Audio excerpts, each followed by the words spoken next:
Now, Post Toasties, the heat good cornflakes, is proud to present Gunsmoke.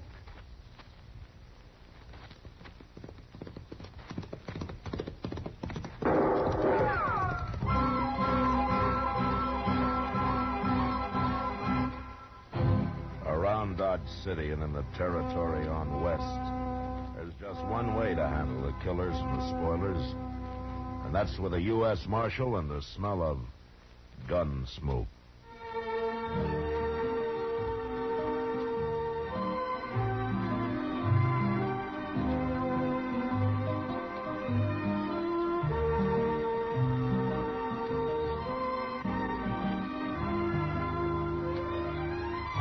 Gunsmoke, the story of the violence that moved west with young America.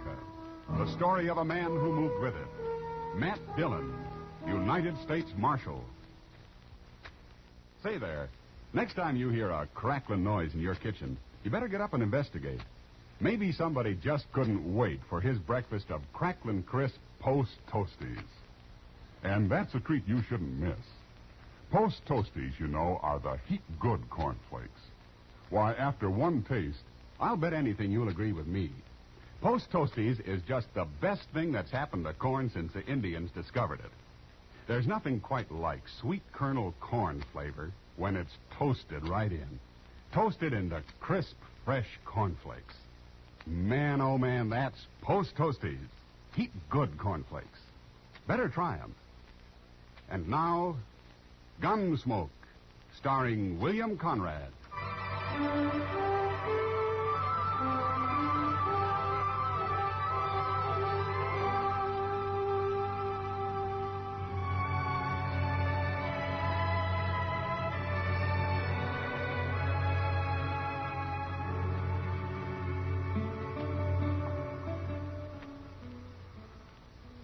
It's a darn shame, Mr. Dillon. Oh, what is, Chester? Well, before long it'll be too cold to set out here of an evening. Winter's too cold, summer's too hot. How do you like spring, Chester? Oh, spring's all right. Up here. But I remember back in Waco, we all got the ague every spring. Terrible fever. Makes a man feel like a harp with 1,000 strings. Yeah, I know. I've had it. That stage is mighty late tonight. It sure is. You know, my ma had a theory we'd be immune if we ate 3 hard-boiled eggs on Good Friday. Oh? But if that didn't work and we got the ague anyway, she'd tie salt mackerel onto our feet. Well, that ought to have toughened up your feet anyway. We all survived. Hey, look. Here comes the stage driver. Why, it's Jim Buck. Oh, yeah. Marshal. Hello, Chester. Hello, Jim. Trouble, Jim? I'd call it trouble, Marshal. Got held up. One passenger shot down in cold blood. What? They're the meanest thing I ever saw. Where'd this happen? Other side of Wagon Bed Springs, between there and Jesse Daggett's. Daggett's? He runs the stage station out there near the Colorado line. And I got a mighty strong feeling Jesse Daggett's in on this, Marshal. What makes you think so, Jim? He knew I was carrying gold. After we'd laid over an hour or so at the station, I seen Daggett talking to a man who just rode in. Cussed looking at gunman as you'd want. Well, then what happened? How the fellow rode off. Left before we did. Was alone? Yeah, just him, with his face covered. Never said a word. He took the strong box and robbed the passengers. And then he got on his horse and turned around and shot one of them right through the head. Why would a man do that, Marshal? I don't understand it. Well, maybe he just likes to kill, Jim. But I'll go back with you tomorrow. Maybe we can find out.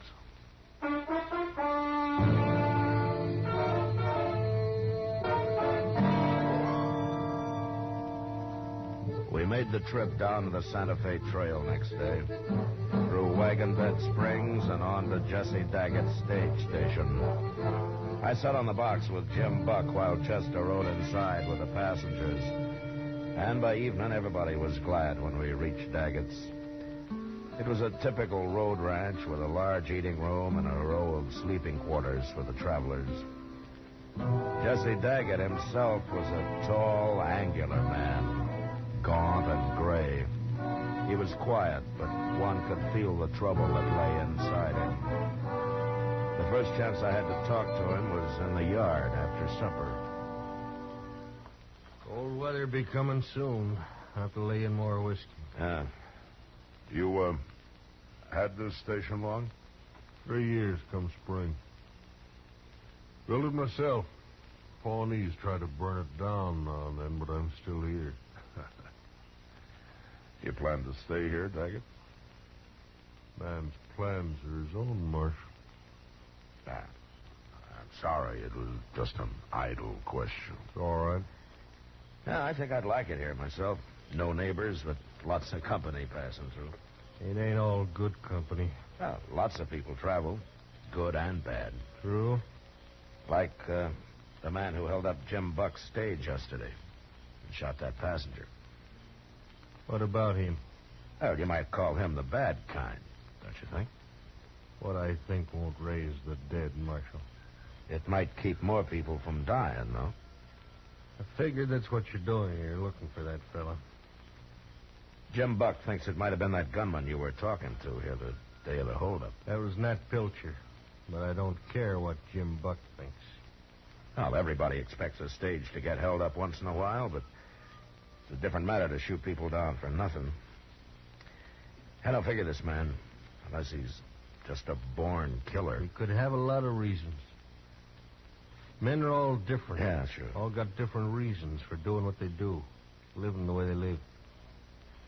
Guess it's what's happened to them in the past spells it out. That's true. I'll tell you something, Marshal, but ain't what you want to hear. I believe in letting every man kill his own snakes. Now, this business is between whoever the bandit is and me. Is that it? That's it exactly.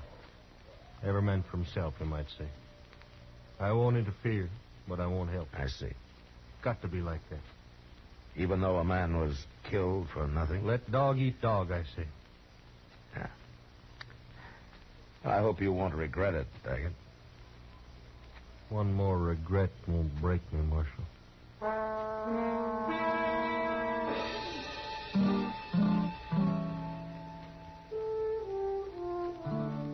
Trying to get anything out of Jesse Daggett was hopeless. But I still couldn't agree with Jim Buck that he was partners with the road agent. Daggett somehow wasn't that kind of man. Anyway, there was nothing to do but wait and let things happen. 2 days passed while Chester and I sat in the eating room and played two-handed stud. Now we got mighty restless. Late afternoon of the second day, however, Jim Buck drove back with his stage. The travelers came in first, went to their rooms, and then Jim came over to say hello. I wish I had a job like yours. Nothing to do but sit around, play cards, drink whiskey. Well, we do a lot of thinking, Jim. That's what makes up for it. You do, huh? Uh-huh. Well, you done any about finding Jesse Daggett's friend? Nat Pilcher? Well, if we did find him, Jim, we couldn't prove anything. No, neither could I guess. But you might just shoot him for luck. You're too suspicious, Jim.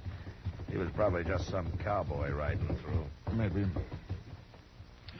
There's another pilgrim for supper. Hey, where's Daggett anyway? Well, he went outside just after you pulled in. Didn't you see him? I was busy with the horses. And I still got work to do. I'll see you at supper. You know, that's a hard life, driving a stage, Mr. Dillon. I don't think I'd want to do that. Well, you might give it a try first, Chester. Wait a minute. I heard there was a marshal here. Yeah, that's right. What can I do for you? Me? You can't do nothing for me, Marshal. No? Well, then what do you want? I just wanted to see what a marshal looks like. A live one.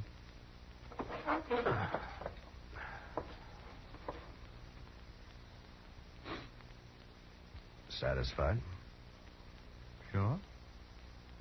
Then get out of here. You're touchy, Marshal. Real touchy. But I don't want him to start no trouble. I want to come in to say hello. Friendly like. What's your name? Pilcher. Nat Pilcher. I thought so. Sure. I'm a friend of Jesse Daggett's. An old friend. Where do you live, Pilcher? You got a job around here? I'm a cowboy, Marshal. Know anybody needs a good hand? Or what do you do besides ride? Funny.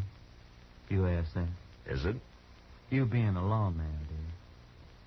Ever hear of Charlie Hall, sheriff over in New Mexico? I have. They say Clay Allison shot him. That's what they say, Marshal. But I know for a fact it wasn't Clay. Nice meeting you, Marshal. See you later.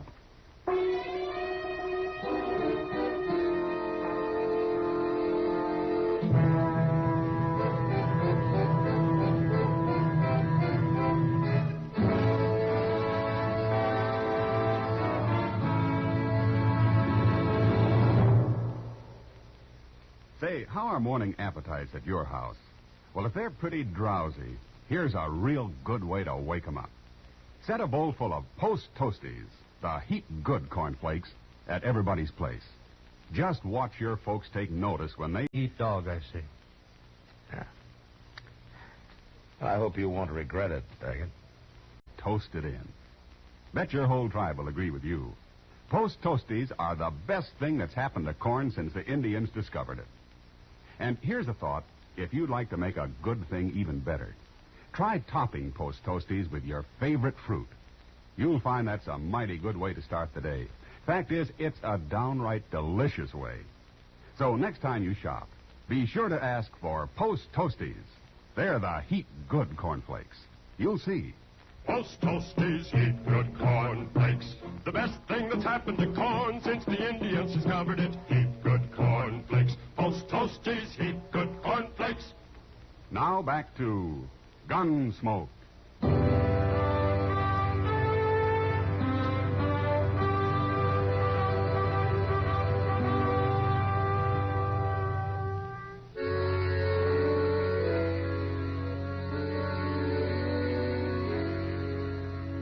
Jesse Daggett's stage station lay on the prairie miles from anywhere. It would be an easy thing for a man like Nat Pilcher to ride in long enough to check on a stagecoach and the value of its cargo, and then ride up the road a few miles and wait for it. But I still didn't believe Daggett was in on the deal, even though he and Pilcher had obviously known each other somewhere before. The next morning at dawn, Jim Buck loaded his passengers aboard and pulled out. Daggett and I stood there and watched the little cloud of dust as it moved up the Santa Fe Trail toward Wagon Bed Springs. Make Dodge tonight, and he'll be back here tomorrow.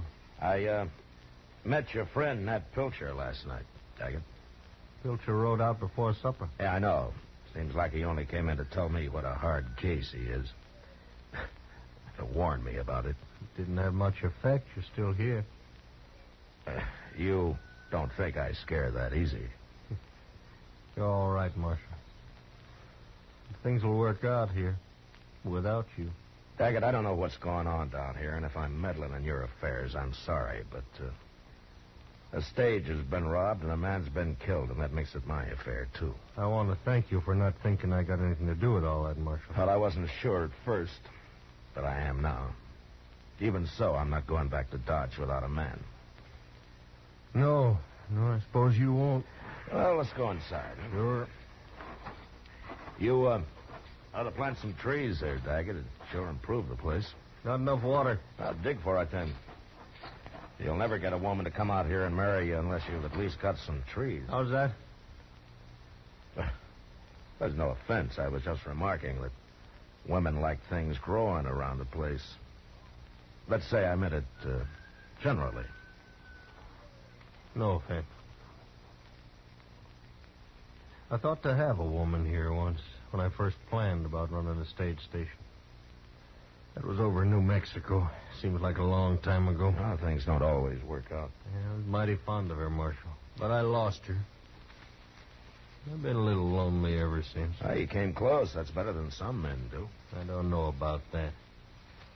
But it is funny how a man goes right on living, even when his luck's about run out. Yeah. Come on inside. I'll heat up some coffee. Good.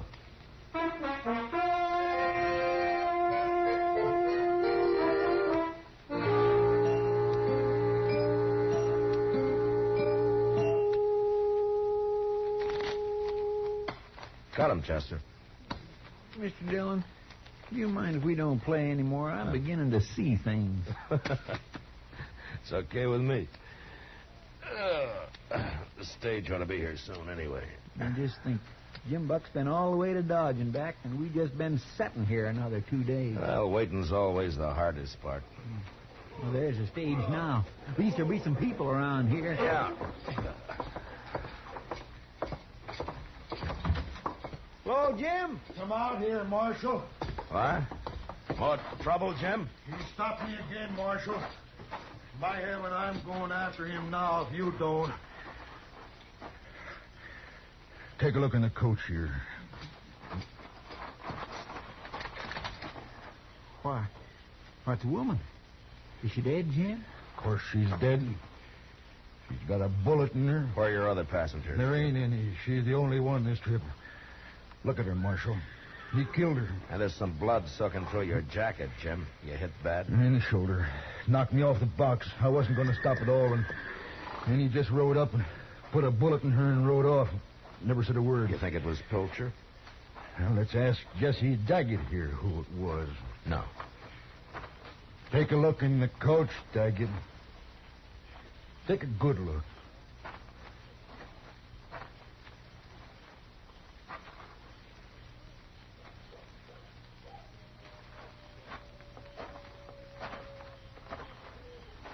Well, Daggett, what do you think of killing women?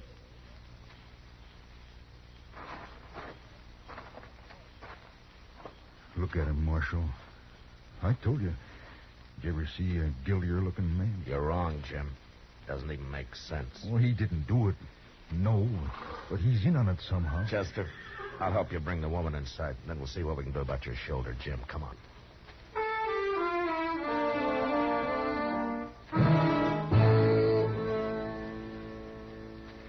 It doesn't make sense.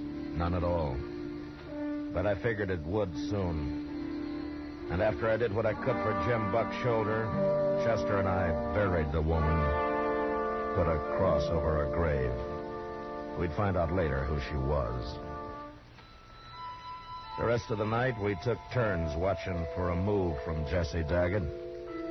And sure enough, an hour before dawn, he saddled up and rode out into the prairie. We let him get a little start and then took a couple of his horses and followed him. You think he's going to meet Pilcher? If he can find him. He must have come 10 mile already. Yeah, about that. We shouldn't have let him get so far ahead of us, though. Well, we're right on his trail. Yeah, I know. Hey, what's that up there? Huh? Look. What's the man? Yeah, come on. Come on.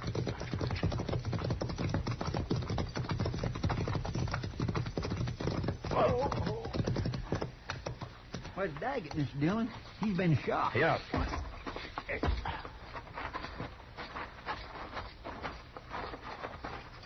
You followed me, Marshal.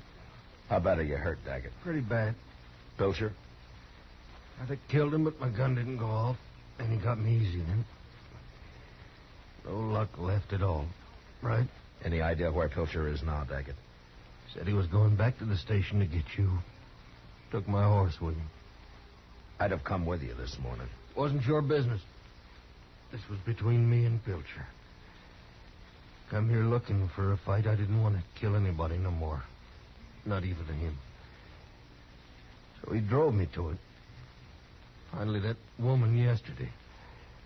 Knew I couldn't stand that. You mean he shot her and the other passenger just to prod you into a fight? Marshal, I'll tell you now about... I had a woman out in New Mexico. Nat Pilcher tried to run off with her. I didn't shoot him, though. I shot her instead. I figured it made more sense. You killed her? I don't think he'd have minded so much if I'd have killed him, but I figured he wasn't doing nothing I didn't want to do myself. I didn't blame him none. I blamed her. Pilcher's been after me ever since. I could have stopped all this if you'd told me sooner, Daggett. Every man's got to kill his own snakes, Marshal. I tried. You can have him now. I ain't gonna live long. I'm sorry, Daggett. Chester will stay with you. I'm going back to the station. Both go. I can die alone. I ain't afraid. No. Goodbye, Daggett. Bye, Marshal. Chester, Yes, sir. do what you can for him. Poor fellow. I'll send somebody out to help you bring him in later. Yes, sir.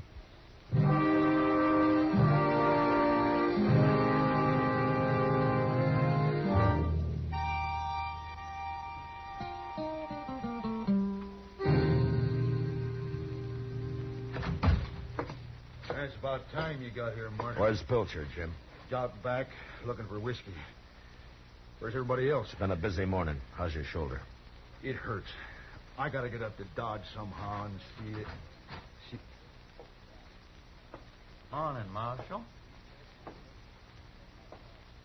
Oh. Hello, Pilcher. You been riding? So have you. Man like me rides a lot, Marshal. You should have kept going. I wanted to see you again before I left. That's what Jesse Daggett told me. I'm gonna kill you. And then Jim here. Oh, now, wait a minute. Shut up, Jim. Pilcher, you can drop your gun belt and take your chances in court. If you like. Our chances are better right here, Marshal. It's your choice. It's always been my choice. Except for the night Jesse Daggett shot his wife. Did he tell you about that? It doesn't matter now. To me, it does.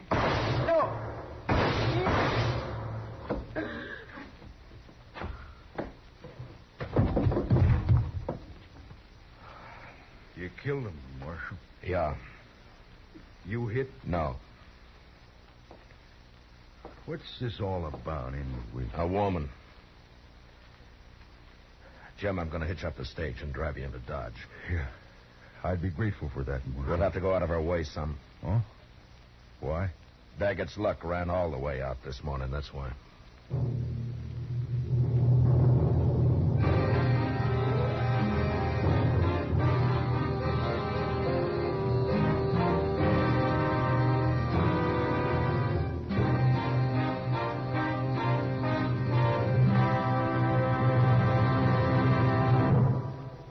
In just a moment, we'll tell you about next week's adventure on Gunsmoke.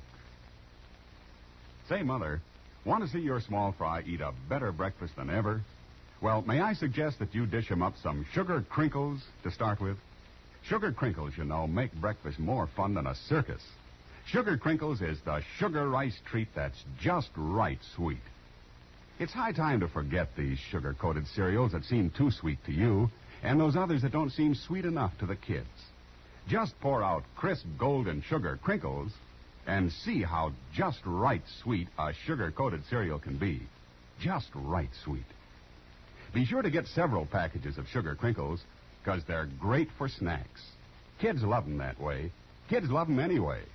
Try sugar crinkles and you'll love them too.